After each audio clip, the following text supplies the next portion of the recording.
They told her Americans would burn her alive. But when Akiko Tanaka, a 23-year-old Japanese Imperial Army nurse, arrived at the women's internment camp in Arizona in July 1945, she expected torture, starvation, and death. What she did not expect was Private James Sullivan, a farm boy from Iowa, who smiled when he handed her a blanket. And she certainly did not expect that 6 months later she would watch him take a bullet meant for her, his blood staining the desert sand as he whispered words she would never forget. If this story touches you, please hit the like button and subscribe for more powerful World War II accounts that history almost forgot. The train car smelled of sweat, fear, and engine smoke. Akio pressed her face against the metal wall, trying to catch any breath of fresh air through the narrow gaps.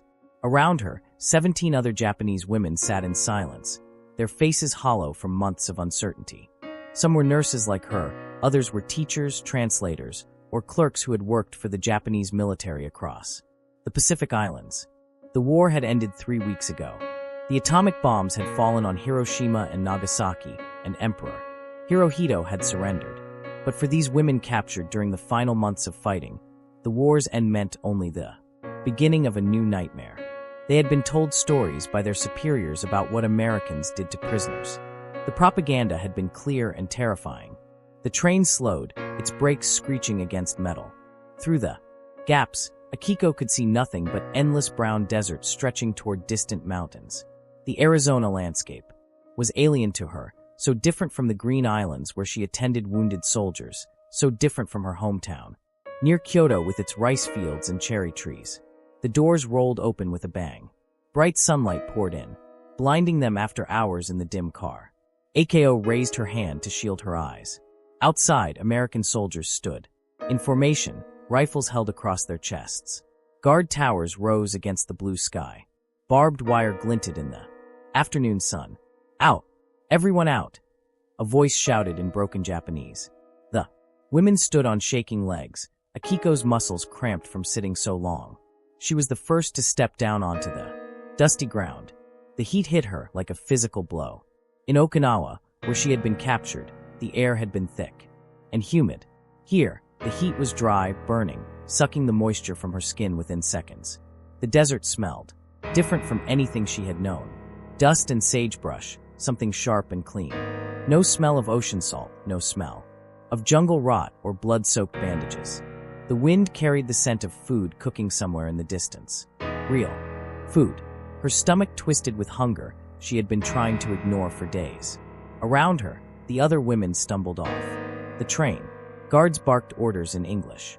Akiko understood some English from her nursing training enough to know. They were being told to line up to form a queue to stand straight. An older woman next to her, Mrs. Yoshida, a teacher from Tokyo, whispered a Buddhist prayer under her breath. The camp spread before them in neat rows. Wooden barracks, painted light brown. A large building that looked like a masal, another that might be administration. Everything was orderly, clean, military, not the chaos and cruelty she had imagined. Not yet, anyway. An American officer approached with a clipboard. He was tall, his uniform crisp despite the heat. His face was sunburned, and his eyes were hidden behind dark glasses. He spoke in clear English, and a Japanese American translator repeated his words. "You are prisoners of war. You will be treated according to the Geneva Convention. You will be given food, shelter, and medical care. You will work light duties. Any attempt to escape will be met with force. Do you understand?" The women nodded in silence. Akio's heart pounded. She did not trust these words. How could she? She had seen what war did to people. She had seen Japanese soldiers commit terrible acts. Why would the Americans be different? A female guard, also Japanese American, stepped forward. She was young, perhaps Akiko's age, wearing a U.S. Army uniform. The sight made Akio's stomach turn. A traitor, she thought. Someone who chose the enemy over her own people. "Follow me," the woman said in Japanese. "You'll be processed, given clean clothes, and assigned to your barracks." As they walked through the camp gate, Akio noticed the guards more closely. Most were young men, some barely out of their teens. They watched the women with a mixture of curiosity and weariness. None showed the hatred she expected. None spat or cursed. They simply watched. One guard in particular caught her eye. He stood near the entrance to a long building, leaning against a post. He was shorter than the others, with sandy brown hair that stuck out from under his cap.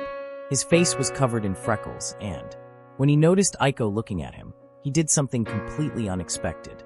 He smiled. Not a cruel smile, not a mocking smile, just a simple, almost shy smile, as if to say, "Welcome, I guess." Aiko quickly looked away, her cheeks burning. What kind of trick was this? What kind of game were these Americans playing? She told herself not to be fooled. The cruelty would come later, when they were tired of pretending to be civilized. But as she walked past him toward the processing building, she heard him say something in English she did not understand. The tone was gentle, almost kind. Wait, she thought. The fear lingered heavy in her chest. Every step felt like walking toward an uncertain fate. The processing building was cooler inside, shaded from the burning sun.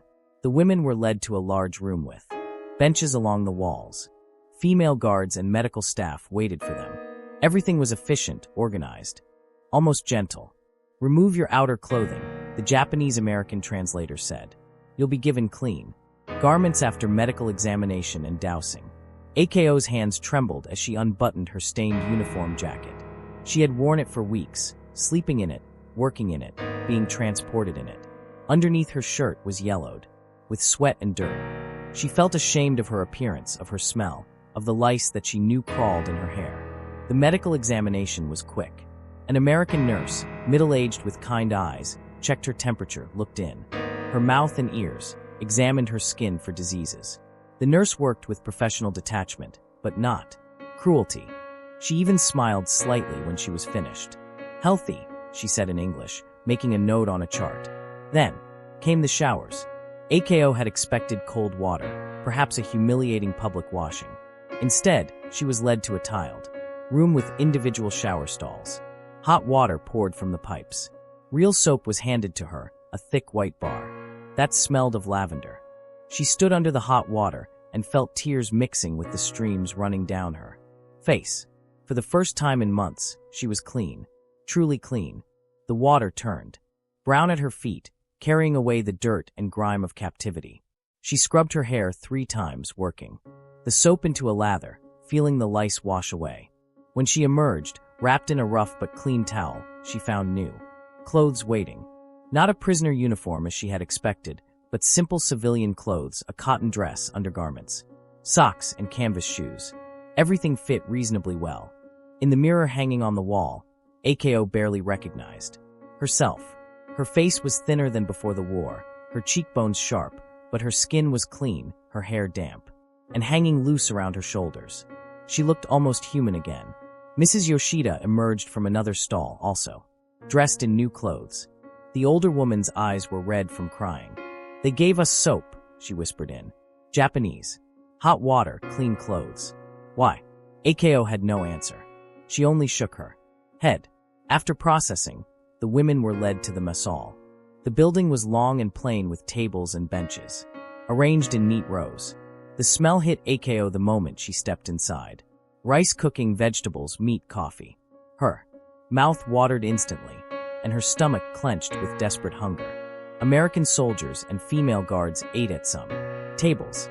At others, more Japanese women prisoners sat, some who had arrived in earlier transports. They looked healthier than Aiko's group, their faces fuller, their movements less tired. A guard directed them to a serving line. Behind a counter, cooks in white aprons stood ready with large pots and serving spoons. Aiko picked up a metal tray, her hands shaking slightly. The first cook placed a large scoop of white rice on her tray. Real rice, steaming and perfectly cooked, not the mixture of barley and wheat she had eaten in the final months of the war. The second cook added vegetables, carrots, green beans, onions. The third added meat, what looked like beef and gravy, then bread, soft rolls with butter, and a cup of hot coffee. Aiko stared at the tray in her hands. This was more food than she had seen in a single meal in over a year. During the last months on Okinawa, meals had been watery soup and handfuls of rice, sometimes nothing at all. The hospital where she worked had run out of supplies. They had eaten whatever they could find. She sat at a table with Mrs. Yosha and 2 younger women. For a long moment, no one touched their food. They simply stared at it, as if it might disappear. "Is it poisoned?" one of the younger women whispered. "No," Akiko said quietly. "Look, the Americans eat the same food. It comes from the same kitchen." She picked up her fork, her hand still trembling, and took a small bite of rice. The taste exploded in her mouth. Perfect, fluffy, delicious rice. She closed her eyes and chewed slowly, savoring it. When she swallowed, she felt the warmth travel down her throat, into her empty stomach. Around her, the other women began to eat. Some cried silently as they chewed. Others ate, mechanically, as if afraid to acknowledge what was happening. Mrs. Yoshida set down her fork after 3 bites and pressed her hands to her face. "My daughters," she said, her voice breaking. "My daughters in Tokyo are starving. The city is destroyed. They wrote me that. They eat grass and tree bark. And here I sit eating beef and rice." The table fell silent. Everyone understood. They were prisoners, yes, but they were being fed better than their own families back in Japan. The shame of it was almost unbearable. Akio forced herself to keep eating. She could not let this food go to waste. Her body needed it, but each bite tasted of guilt. From across the room, she noticed guards watching them. One was the freckled young man from earlier, the one who had smiled at her. He stood near the wall, his arms crossed, his expression curious, but not hostile. When he caught her looking, he gave a small nod. AKA quickly looked away, focusing on her food. After the meal, the women were escorted to their barracks. The building was simple but solid, with wooden walls and a peaked roof. Inside, rows of bunk beds lined each side. Each bed had a mattress, a pillow, and 2 wool blankets folded at the foot. Akio climbed onto an upper bunk near the back. The mattress was thin but clean. The pillow was soft. She sat on the edge, her legs dangling, and looked around the room. Windows let in the afternoon light. A wood stove sat in the center for heating during cold desert nights. At the end of the room was a small table with paper and pencils. "We can write letters," the Japanese-American guard explained. 1 letter per week to family in Japan. All letters will be read by censors before being sent. 1 letter per week. Akio thought of her parents in their village near Kyoto. They must believe she was dead by now. The Red Cross had not been able to track everyone during the chaos of the war's end. If she could write to them, tell them she was alive, but what would she say? How could she explain where she was? How could she tell them she was eating well while they likely starved? As the evening approached, the women settled into their bunks. Some whispered to each other. Others wrote letters on the paper provided. A few simply lay down and stared at the ceiling. Akio pulled the wool blanket over herself. It was rough but warm. Outside, she could hear guards walking past, their boots crunching on gravel. Someone was singing in English, a slow country song carried on the wind. She thought about the day's events, the train ride, the hot shower, the meal, the beds. None of it made sense. Where was the cruelty? Where was the torture? She had been prepared for violence, for humiliation, for death. Instead, she had been given soap and rice and a bed. "Mrs. Yosha climbed into the bunk below hers. In the dim light, her voice drifted up. "Akio-san, do you think this is real, or are we dead, and this is some strange afterlife?" Akio stared at the wooden ceiling. "I don't know, but if this is death, it is kinder than I expected." Outside, the desert night fell quickly. Stars appeared in the vast sky. The air cooled rapidly, and somewhere in the darkness, guards patrolled the perimeter, protecting the camp from the outside world, or perhaps protecting the world from the prisoners within.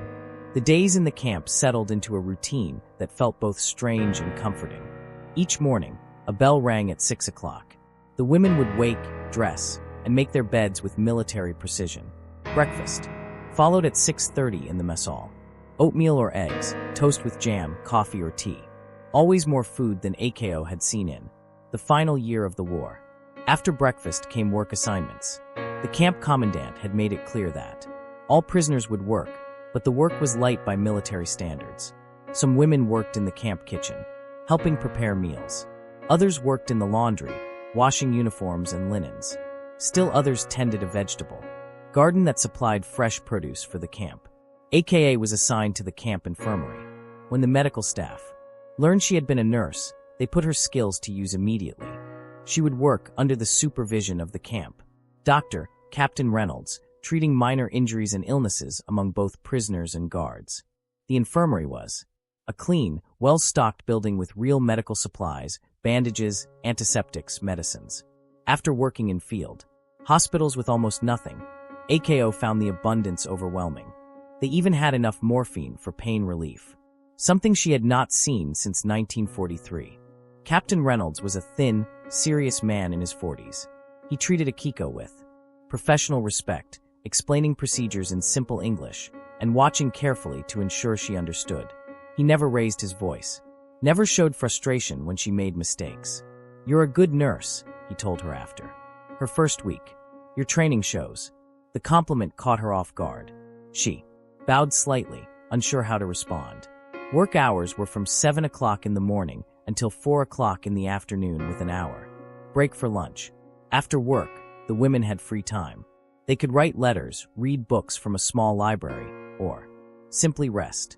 Dinner was served at 6 o'clock, another substantial meal that never failed to trigger conflicting emotions of gratitude and guilt. In the evening, some women gathered to talk, to share memories of home, to comfort each other. Others preferred solitude, processing their situation in private. AKO found herself somewhere in between, sometimes joining the group, sometimes retreating to her bunk with a book. The camp even had a small store where prisoners could buy items with the wages they earned from working. Soap, toothpaste, paper, pencils, occasionally chocolate or cigarettes. The wages were small, but they were wages nonetheless. Prisoners being paid for their labor were something AKO had never imagined. Letters from home began to arrive in the third week. Not everyone received them, but those who did shared the news with others. The letters painted a grim picture of Japan after the surrender. Tokyo was in ruins. Whole neighborhoods burned to ash by firebombing. Food was scarce. The black market thrived while ordinary people starved. The occupation forces had arrived, bringing more uncertainty. Families did not know what the future held. Mrs. Yoshida received a letter from her eldest daughter.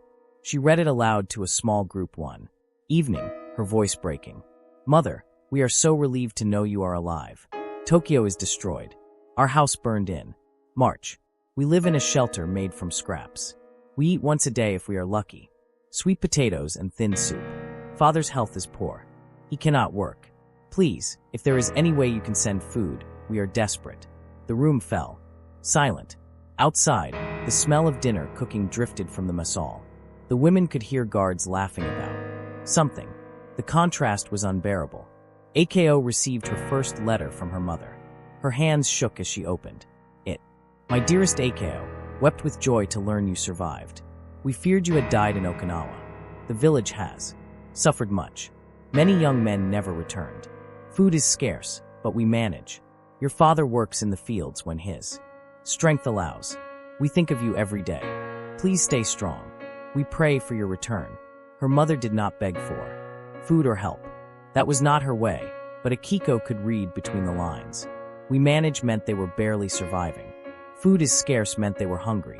That night, AKO lay in her bunk and thought about the meal she had eaten. That evening, fried chicken, mashed potatoes, green beans, and apple pie for dessert. Apple pie, a luxury so absurd. It seemed like a dream. She thought about her parents eating thin rice GRL if they had rice at all. The guilt was like a weight pressing on her chest, making it hard to breathe. Around the camp, the American guards seemed oblivious to the prisoners' inner turmoil. Or perhaps they simply did not understand. How could they? America had not been bombed. American cities still stood. American families still had food. Some guards were friendly, others distant. Most treated the prisoners with neutral professionalism. But one guard in particular seemed to appear wherever Iko was working. Private James Sullivan. Private Sullivan was the freckled young man who had smiled at Iko on her first day. He was 21 years old from a farm in Iowa, and he had volunteered for the Army in 1943. He spoke with a soft Midwestern accent and had a habit of whistling while he walked his rounds. AKO first spoke to him during her second week in the infirmary. A guard had cut his hand on barbed wire, and Captain Reynolds sent the man to Iko for bandaging. The guard was Private Sullivan. "Hello," he said as he entered, holding his bleeding hand. "Heard you're the best for this kind of thing." AKO gestured for him to sit. She examined the cut carefully. It was deep, but clean, not infected. Hurt? She asked in halting English. Bit? He admitted, wincing as she cleaned the wound with antiseptic. But I've had worse farm life. You know, accidents happen. She did not fully understand his words, but his tone was conversational. Easy. He did not seem uncomfortable, being treated by a Japanese prisoner. She wrapped his hand in clean bandages, working carefully. Thank you, he said. When she finished, he flexed his fingers, testing the bandage. Good work. He smiled at her again, that same simple, genuine smile. Then he left. After that, Private Sullivan seemed to be assigned to guard duty near the infirmary often. He would nod to Akiko when he saw her. Sometimes he would say, "Good morning" in English. Once he tried to say it in Japanese, "Ogo Amasu," but his pronunciation was so mangled that Akiko could not help but smile slightly. He noticed her smile and grinned. That bad, huh? I'm trying to learn. Not very good at it, though. Over the following week, small interactions accumulated. Private Sullivan would bring her coffee from the masal when she worked late. He would hold the door open for her. Once, when a sudden rainstorm hit and Ako was caught between buildings, he jogged over with an umbrella and walked her to the barracks without a word. These gestures confused Akiko. She did not understand why this American soldier was being kind to her. Was it pity? Was it some kind of game? She remained guarded, polite but distant. One afternoon, Private Sullivan was assigned to escort a group of prisoners, including Akiko, to work in the vegetable garden outside the main camp fence. The garden was about 200 yards from the barracks near a small creek that provided irrigation water. As they worked pulling weeds and harvesting tomatoes, Private Sullivan leaned against a fence post in the shade, watching them with a relaxed posture. He was not like some guards who stood rigid and hostile. He seemed almost bored or perhaps just comfortable. During a water break, he approached Akiko, who was wiping sweat from her forehead. "Hot today," he said, offering his canteen. "Want some water?" She hesitated, then accepted it. The water was cool, refreshing. She drank and handed it back. "Thank you," she said carefully. "You're welcome." He paused, then added, "You speak English pretty well." "A little," she replied. "I studied before War for nursing." "Nursing, right? That makes sense." He looked at her thoughtfully. "Must have been tough being a nurse in the war." She did not know how to respond to that. How could she explain what she had seen, the blood, the screaming, the men dying from wounds that could have been treated if only they had supplies? She simply nodded. "War is over now," Private Sullivan said quietly. "That's something, at least." The words hung in the air. Yes, the war was over, but what did that mean really? Japan had lost. She was a prisoner. Her country was occupied. Her family was starving. "Your family?" she asked suddenly, surprising herself. "They're okay." He looked surprised by the question, then smiled. "Yeah, they're fine. My mom writes me every week. My dad and brothers are running the farm." "There. Good." She nodded, feeling the familiar twist of envy and guilt. His family was safe, well-fed, untouched by war's destruction. As if reading her thoughts, Private Sullivan's expression softened. "I'm sorry about what happened to Japan. All the bombing, the destruction, war is hell for everybody." His sympathy was unexpected. Ako felt tears prick her eyes and quickly looked away. She would not cry in front of this American. She would not show that weakness. "Back to work," she said, returning to the garden. But as she knelt among the tomato plants, she was aware of Private Sullivan watching her from his post by the fence, his expression thoughtful. As autumn arrived in the Arizona desert, bringing cooler temperatures and shorter days, Ako found herself changing in ways she could not fully articulate. The initial shock of captivity had faded. She no longer woke each morning, expecting cruelty. The routine of camp life had become familiar, almost comfortable. But this comfort brought its own kind of torture. Late at night, lying in her bunk, Ako would think about the propaganda she had been taught. Americans were demons, barbarians who would show no mercy. She had believed this completely. The military had shown them photos, told them stories, prepared them for the worst. And yet here she was clean, fed, safe, working as a nurse again, using her skills to help people. The American guards were not demons. They were young men far from home doing their duty. Some were kind like Private Sullivan. Others were indifferent. None were cruel. How could everything she had been told be wrong? One evening, Mrs. Yoshida sat with AKO after dinner. The older woman had received another letter from her daughter. The news was not good. Her husband had died of illness, likely malnutrition. Her daughters were struggling to survive. I eat 3 meals a day while my family starves, Mrs. Yoshida said, staring at her hands. What kind of mother am I? You cannot help them from here, AKO replied. Starving. Yourself would not feed them. I know, but the guilt. AKO son, I find myself grateful to be here. Grateful to be a prisoner. What does that make me? AKO had no answer. She felt the same way. How could she be grateful to her captors? How could she feel safer here than she had in her own country's army? The transformation was subtle but relentless. It happened in small moments. An American nurse, teaching her a new medical technique and treating her as a colleague, not a prisoner. Captain Reynolds asking her opinion on a patient's treatment. Private Sullivan sharing an orange from his care package, saying simply, "Thought you might like this." Each kindness chipped away at the wall she had built around her heart. Each moment of humanity made it harder to maintain her hatred. She began to see the Americans as individuals. Private Sullivan was not the enemy. He was Jimmy, a farm boy who missed his mother's cooking and wrote letters home every Sunday. Corporal Davis, another guard, was a former school teacher who talked about his students. Nurse Patterson had a daughter Aiko's age and showed everyone photographs. These were not monsters. These were just people, caught in the same war that had caught Akiko. The Japanese women in the camp began to discuss these contradictions in quiet conversations. Not everyone agreed on what it meant. Some, like Mrs. Yoshida, saw it as proof that they had been lied to by their own government. We were told to hate them, to die rather than be captured, she said. But why? So, we would never learn the truth. Others, particularly the younger women, clung to their beliefs. They feed us to make us weak, one insisted, to break our spirits. It is a psychological weapon. A few remained simply confused, unable to reconcile what they had been taught with what they experienced daily. Akeo found herself in long discussions with a woman named Fumiko, a former teacher from Osaka. Fumiko was intellectual, thoughtful, and struggling with the same questions. I think about the soldiers I treated, Akiko said one evening as they sat outside the barracks, watching the sunset paint the desert red and gold. Japanese soldiers, they suffered terribly. Many died from preventable causes because we had no supplies.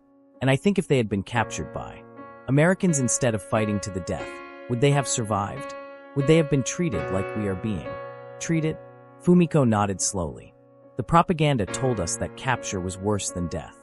But what if it was a lie to make us fight harder, to make us sacrifice ourselves when surrender might have saved lives? It was a dangerous thought, almost treasonous. But once spoken, it could not be unspoken. My brother died on Guadalcanal. Fumiko continued. He was 17. I think about him starving in the jungle, sick with malaria, fighting Americans who probably had food and medicine. If he had surrendered, would he be alive today? Tears rolled down her cheeks. Akeo reached out and took her hand. Around them, other women sat in small groups having similar conversations. The camp was quiet except for the evening sounds, guards changing shifts, someone playing a harmonica, the wind rustling through desert brush. Inside the barracks, a radio played American music. At first, the women had ignored it or found it jarring. But now, some of them hummed along to the melodies, even though they did not understand the words.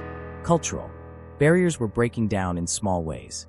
A few women had started learning more English, practicing with the Japanese-American guards. Others had begun to enjoy American food, even requesting seconds of dishes that had seemed strange at first. This integration was not universal. Some women resisted fiercely, seeing it as betrayal. They ate only what they needed to survive, refused to learn English, and kept themselves isolated. Akiko understood their position, even if she could not maintain it herself. The world had changed. Japan had lost the war. The empire was gone. They were prisoners in a foreign land, and the only way forward was adaptation.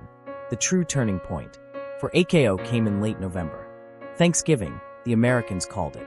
A holiday she did not understand, but the guards were excited about it for weeks. The camp commandant decided that the prisoners would be included in the Thanksgiving celebration. A A special meal was prepared. Roasted turkey, stuffing, cranberry sauce, mashed potatoes, rolls, pumpkin pie. The mess hall was decorated with autumn leaves and paper turkeys made by someone's children back home. The prisoners were invited to eat with the guards all at the same time in the same space. No separation between captor and captive. For this one meal, AKO sat at a long table across from Private Sullivan and Corporal Davis. The amount of food on her plate was staggering. She had never seen a turkey before, certainly never tasted one. Private Sullivan noticed her hesitation. "It's good," he said, demonstrating by taking a bite of turkey. "Try it. This is a real American. Thanksgiving." She cut a small piece and tasted it. The meat was tender, flavorful, unlike anything she had eaten before. Despite herself, she smiled. "Good?" Private Sullivan asked. "Good," she confirmed. Around the mess hall, similar scenes played out. Guards and prisoners talking, sharing food, laughing at jokes translated awkwardly between languages. For a few hours, the war seemed distant, almost forgotten. Captain Reynolds stood and gave a short speech about gratitude and hope for the future. The Japanese-American translator repeated his words, and some of the prisoners wiped tears from their eyes. After the meal, as AKO walked back to the barracks in the cool evening air, she felt something shift inside her. This was not just about food or kindness anymore. This was about a fundamental recognition that transcended nations and armies. These Americans had defeated Japan. They had every reason to be cruel, to seek revenge for Pearl Harbor and the long bloody war. Instead, they chose to feed their enemies turkey and pie. They chose to treat prisoners as human beings deserving of dignity. Why? The answer came to her slowly over the following days and weeks. It was not about being weak or soft. It was about values, about principles that went deeper than military victory. The Americans believed in certain ideas, about human rights, about the treatment of prisoners, about the rules of war, and they lived by those principles even when it was difficult. Japan had claimed to fight for honor and empire. But what honor was there in the things she had witnessed? The starvation of soldiers, the desperate banzai charges, the propaganda that convinced young men to die rather than surrender. The Americans had power, real power, but they used it differently than she had been taught to expect. This recognition was both liberating and terrifying. If everything she believed about the enemy was wrong, what else might be wrong? What about the emperor, whom she had been taught was divine? What about the greater East Asia prosperity sphere? The justification for the entire war. One by one, the pillars of her worldview were crumbling, and in their place, something new was growing. Not quite trust, not quite forgiveness, but a grudging respect for the enemy who had defeated her country and then inexplicably showed mercy. December brought cold winds and occasional frost to the Arizona desert. The camp prepared for winter. The winter here was mild compared to what Akiko remembered from Japan. Still, the nights grew cold enough that the wood stoves in the barracks burned constantly. On December 15th, a Saturday, AKO was assigned to a work detail outside the camp fence. A storage shed needed to be cleaned and reorganized, and 6 women were selected for the job. Private Sullivan and another guard, Private Wilson, would escort them. The shed was about a /4 mile from the main camp near the access road. It contained tools, spare parts, and maintenance supplies. The work was simple. Sweep out the dust, reorganize the shelves, and create an inventory list. The day was clear and cold, the sun bright in a pale blue sky. AKO worked alongside Fumiko and Mrs. Yoshida, sweeping and sorting while the 2 guards stood outside, chatting and smoking cigarettes. Around noon, a truck appeared on the access road, approaching from the direction of the nearest town. Private Sullivan walked out to meet it, expecting a supply delivery. Private Wilson remained by the shed door. But something was wrong. The truck was moving too fast, bouncing over the rutted road. As it got closer, AKO could see through the shed door that it was not a military vehicle. It was a civilian truck, old and battered, with 2 men in the cab. Private Sullivan held up his hand, signaling the truck to stop. It did not slow down. "Hey!" Private Sullivan shouted, bringing his rifle up. "Stop the vehicle." The truck skidded to a halt about 30 yards away. The doors flew open, and 2 men jumped out. Both carried rifles. Their faces were twisted with anger, and even from inside the shed, AKO could hear them shouting. "Jap lovers," one man screamed. "You protect these animals." While our boys died. Private Wilson immediately moved toward Private Sullivan, his own rifle ready. "Sir, you need to leave this area. This is military property. We ain't leaving until we get justice," the second man yelled. He was older, his face weathered. And hard. "My son died at Ioma, killed by these yellow devils, and you're treating them like guests." AKO's blood turned cold. This was what she had feared from the beginning. This was the hatred she had expected. These American civilians wanted revenge, and she and the other women were easy targets. Inside the shed, the women froze. Fumiko grabbed AKO's arm. "What's happening?" "Trouble," AKO whispered. "Private." Sullivan stepped between the armed men and the shed. His voice was calm but firm. "I understand you're angry, but these prisoners are under military protection. You need to leave now." "Step aside, boy," the older man said, raising his rifle. "This ain't your fight." "Yes, it is," Private Sullivan replied. "I have orders to protect these prisoners. I will follow those orders." The situation was escalating fast. Private Wilson had moved to the side, trying to flank the civilians, but they were watching him. The younger civilians swung his rifle toward Wilson. "Don't," Wilson warned. "Inside the shed, Mrs. Yoshida whispered a prayer. Fumiko was shaking. AKO felt paralyzed, unable to move, unable to think. This was it. This was how she would die. Shot by angry civilians while American guards watched, or perhaps while trying to protect her. But would they? Would these guards really risk their lives for enemy prisoners? The answer came in the next moment. The older civilian raised his rifle, aiming at the shed. "They shouldn't have lived when our boys died," he shouted. And he fired. The bullet tore through the air with a crack that echoed across the desert. Akiko saw Private Sullivan move, saw him dive toward the shed door, putting himself between the gunman and the women inside. The second shot hit him in the chest. Private Sullivan staggered, his hand going to the wound. Blood spread across his uniform, dark and wet. He fell to his knees, then collapsed onto his side. Everything happened fast after that. Private Wilson fired, hitting the older civilian in the leg. The man screamed and went down.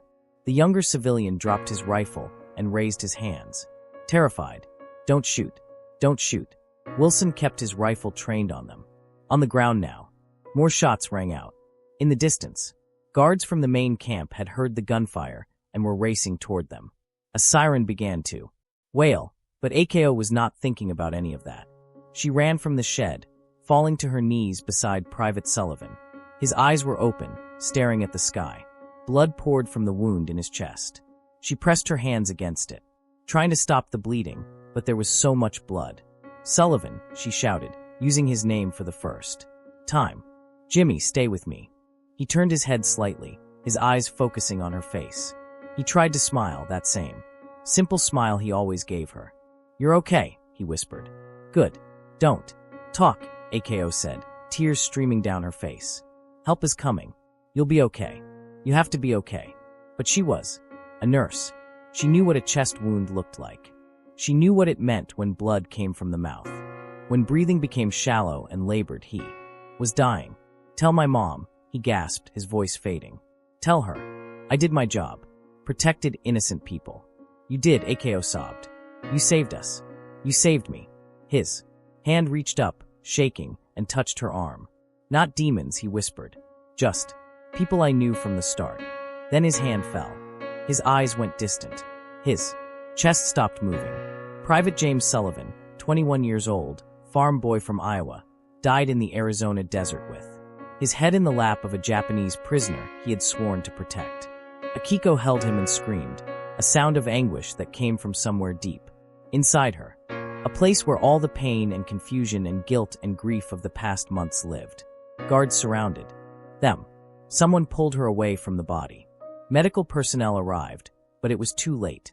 The two civilians were arrested, dragged to their feet, and hauled away.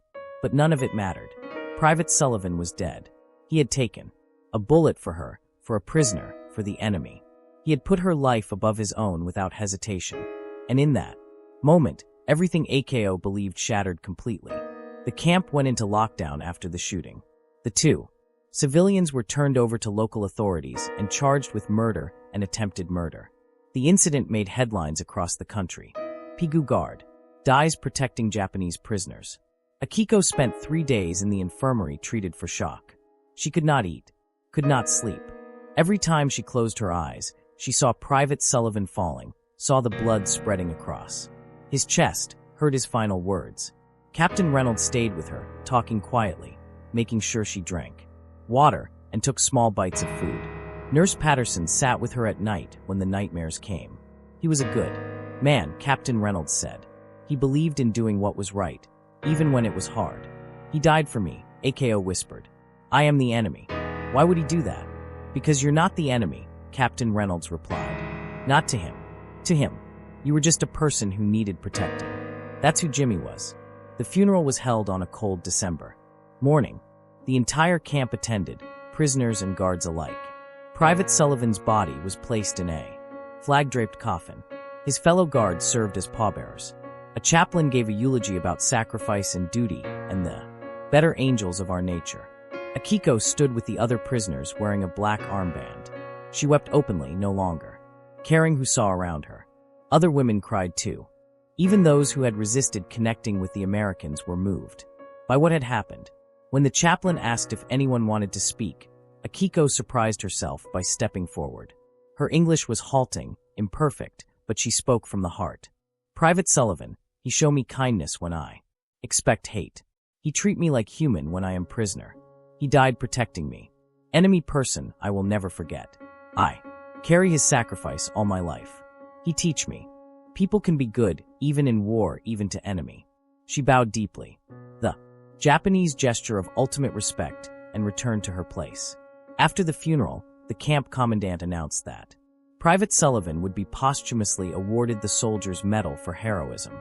His family would be notified. His name would be honored. But no medal could bring him back.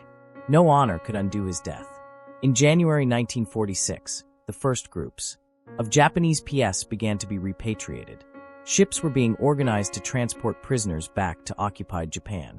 The war had been over for 5 months. It was time to return to whatever remained of their homeland.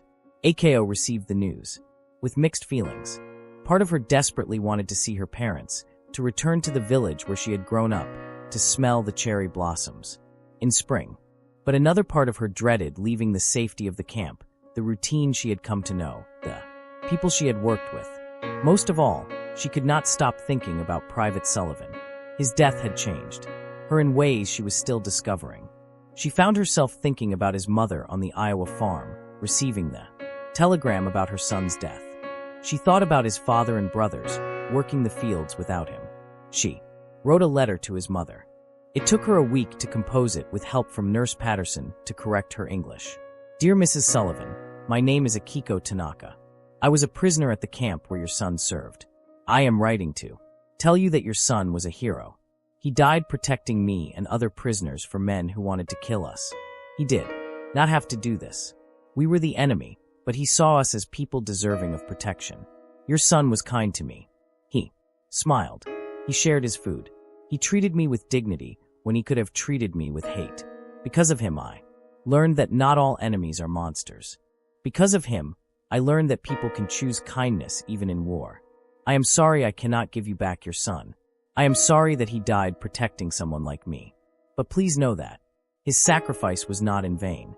He changed my life. He changed how I see the world. He showed me that there is still good in people even when everything seems dark. I will remember him always. I will tell my children and grandchildren about the American soldier who died protecting a Japanese prisoner. His name will live on in my family, forever with deepest respect and sorrow. Akio Tanaka. She gave the letter to Captain Reynolds, who promised to ensure it reached Mrs. Sullivan. Whether she would ever receive a reply, Akiko did not. No, but she needed to write it. Needed Mrs. Sullivan to know that her son had not died for nothing. In March 1946, Akiko boarded a ship bound for Japan. She stood on the deck with dozens of other former prisoners, watching the American coastline fade into the distance. She was going home, but she was not the same person who had arrived 9 months earlier. The journey across the Pacific took 2 weeks. The ship was crowded, the accommodations basic, but no one complained. They were going home. That was all that mattered. When the ship finally entered Tokyo Bay, Akiko stood at the rail and stared at the devastated city. The propaganda photographs had not done justice to the destruction. Tokyo was flattened, burned, reduced to rubble and ash. Only a few buildings still stood. Smoke still rose from some areas. This was what defeat looked like. The former prisoners were processed through a repatriation center and released to find their families. Akio took a train to her village, traveling through a landscape of destruction. Cities were ruins. Factories were bombed shells. People looked thin and haunted. Her village had been spared the worst of the bombing, because it had no military value. But it had not escaped the war's impact. Food was scarce. Many young men had not returned. The occupation forces maintained control. American soldiers now stationed even in rural areas. When Akiko finally walked up the path to her family's house, her mother came running out crying and laughing at the same time. Her father stood in the doorway, tears streaming down his weathered face. "You're alive," her mother sobbed, holding her. "You're alive." That night, sitting around the low table in their small house, Akiko told them about her captivity. She told them about the food, the medical work, the kindness of some guards, and she told them about Private Sullivan, the American soldier who had died protecting her.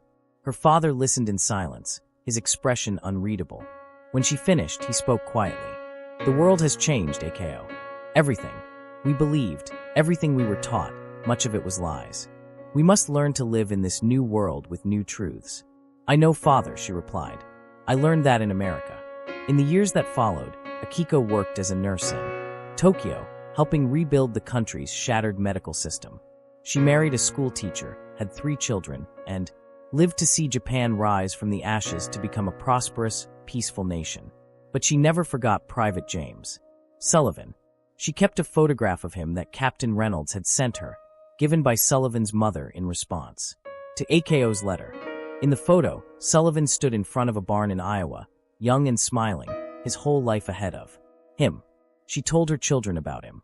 She told her grandchildren. The story became a part of her family's history. The American soldier who sacrificed himself for a Japanese prisoner, proving that even in the darkness of war, humanity could shine through. And so, the bullet that took Private James Sullivan's life became more than an act of violence. It became a testament to something greater. The belief that all people, even enemies, deserve protection and dignity. For Akio Tanaka, that moment in the Arizona desert became the defining event of her life.